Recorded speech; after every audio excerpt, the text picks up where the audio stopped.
Halo para penggemar dan pecinta fisika. Pada video kali ini saya akan menjelaskan mengenai soal yang berkaitan dengan antar ruang lingkup, yaitu gabungan bab getaran, termo, dan kalor.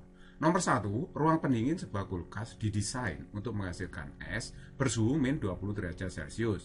Mesin pendingin tersebut bekerja pada koefisien performansi 3 dan suhu luar 30 derajat Celcius.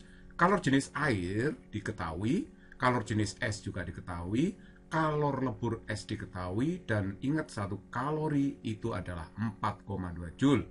Agar tiap menit kulkas dapat mengubah 60 gram air 30 derajat Celcius menjadi 60 gram es suhunya min 20 derajat Celcius, maka daya listrik masukan mesin itu adalah berapa? Kita jawab ya. Nah, coba kita gambar diagram kalor dulu. Cara kerja kulkas atau mesin pendingin itu adalah membuang kalor atau menarik kalor dari ruangan yang didinginkan ke lingkungannya, ya kan? Nah, jadi kalau begitu dia akan mendinginkan air yang suhunya 30 derajat sampai dengan min 20 derajat Celcius. Tentu saja ini akan ada kalor yang dilepas atau dibuang.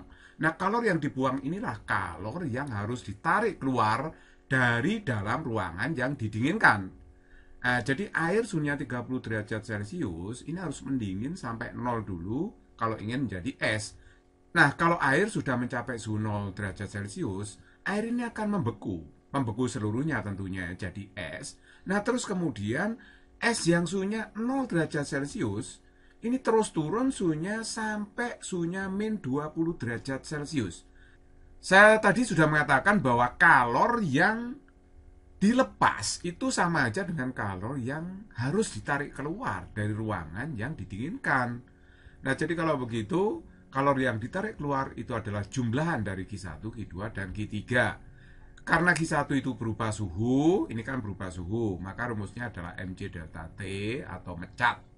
Nah, terus kemudian kalau Q2 ini kan membeku, berarti M kali L. Nah, L itu adalah kalor lebur atau kalor beku, sama saja kan?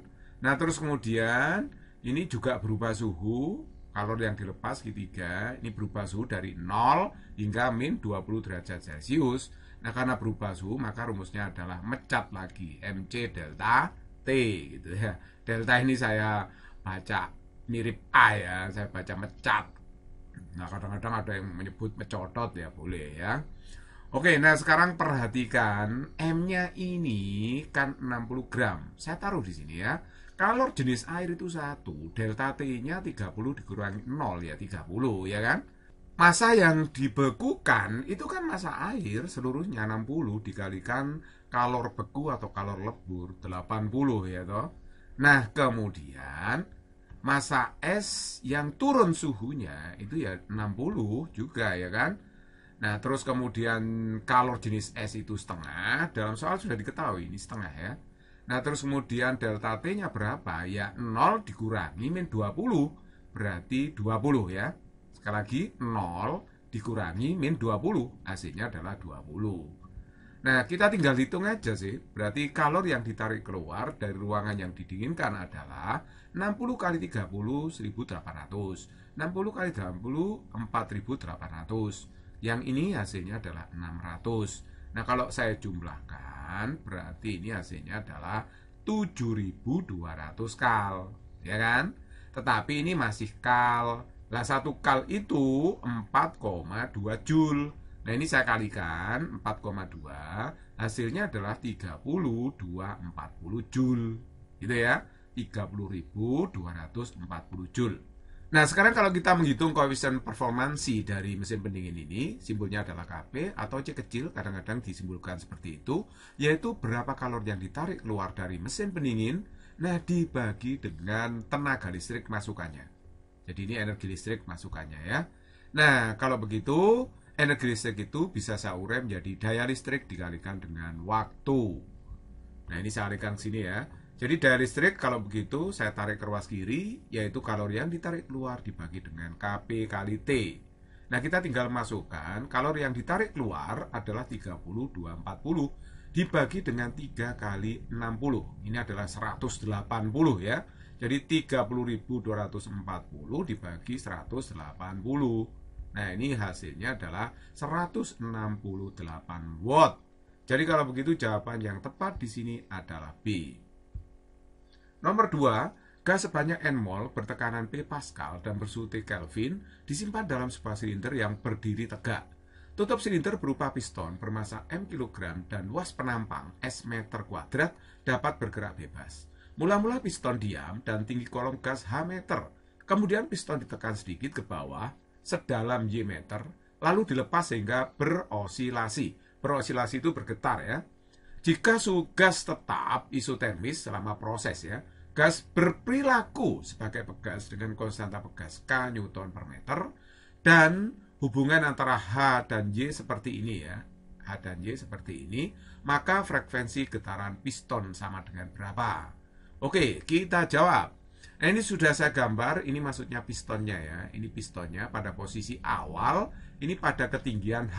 Ini awalnya begitu ya, dalamnya berisi gas. Nah, terus kemudian kalau piston ini ditekan sedikit ke bawah, ini sebenarnya tekanannya sedikit ya, tapi kalau saya gambar terlalu sedikit nanti nggak kelihatan Y-nya. Jadi ini saya tekan ke bawah begitu, otomatis gas ini akan naik tekanannya.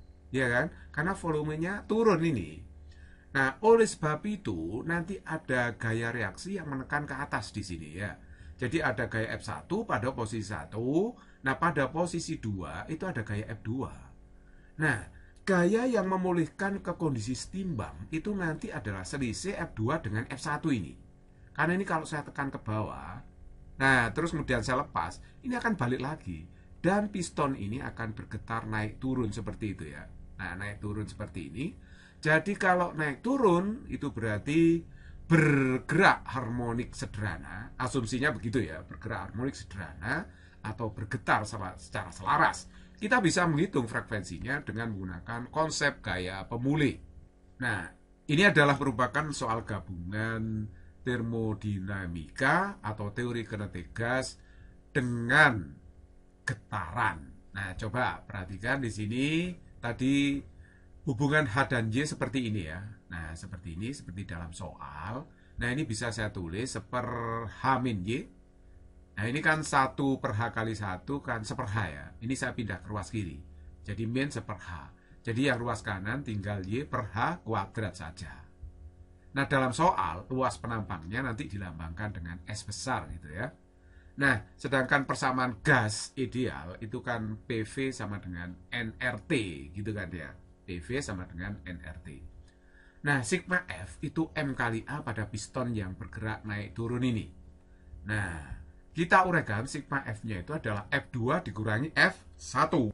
Nah, terus kemudian F2-nya kita uraikan menjadi P2 kali A, sedangkan F1-nya P1 kali A gitu ya. Nah, tapi ingat PV itu nRT. Jadi kalau saya mencari P-nya, berarti nRT per V. Jadi ini nRT per V gitu. Tapi karena ini P2 berarti V2. Kalau P1 berarti nRT per V1 sama dengan M kali A. Nah, terus kemudian V2 ini saya uraikan ya. V2 ini saya uraikan. Coba lihat ya. V2 itu volume gas pada piston posisi 2 ini. Jadi volumenya sebesar ruangan ini kan. Nah, ini kan anggapannya silinder ya. Jadi kalau begitu volume silinder, ya luas penampang ini dikalikan dengan ketinggiannya. Nah, yang ini berapa ya? Kalau yang ini H, yang itu Y, berarti ini kan nilainya H dikurangi Y. Tingginya ini ya. H dikurangi Y. Nah, makanya ini volumenya A saya kalikan H min Y pada posisi 2 ya. Nah, kalau pada posisi 1 di sini, tinggi pistonnya itu kan H. Jadi volume gas pada keadaan awal itu adalah A dikalikan dengan H. Nah, ini sudah saya masukkan ya. Oke, dan ini sama dengan M kali A.